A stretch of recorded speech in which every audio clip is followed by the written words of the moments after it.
Hi, my name is Stephen De La Vega, and I'm Josiah's dad, and I want to talk about a very famous Bible story.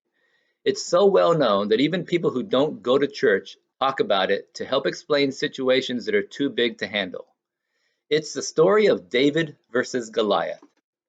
Young David stepped forward from a line of fearful soldiers to fight Goliath. I don't think the soldiers were cowards. They were probably strong and courageous in a typical battle, but this was not a typical battle. They lined up against the Philistines, who had better weapons, who were well trained in combat, and who had giants on their team. And their war hero Goliath stepped out to challenge any of them to a one-on-one fight. One fight, winner takes all. But he was the real deal. Goliath truly was unbeatable. He was almost as tall as an elephant, and he wore a bronze coat of armor that was heavier than a pair of kangaroos.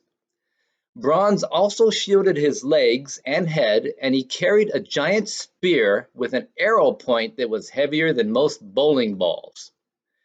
There was no reason to think any man could beat Goliath in a fight. But David knew that God could and would beat anyone who challenged him or his people. And no one and no thing can beat God in a fight, not even this invisible virus that shut down our schools and got many people sick. Listen to what God said in Isaiah 43, verses 1 to 3. Do not fear, for I have rescued you and welcomed you into my family. I have called you by name.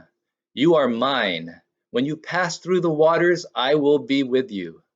When you pass through the rivers, they will not sweep over you. When you walk through the fire, you will not be burned. You will not catch fire. For I am the Lord your God, the Holy One of Israel, your Savior. Here's the thing. David knew that God is a God of armies who cannot be defeated, so he had brave faith. The other soldiers might have been strong and courageous in battle, but they weren't strong and courageous in their faith. And without faith, our fears can make us hide in the corner. After David beat Goliath, the bad guys ran and the good guys chased after them with a new hope in their God.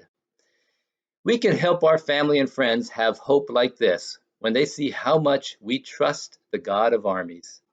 He saves us and he's with us. Let's go show everyone our faith.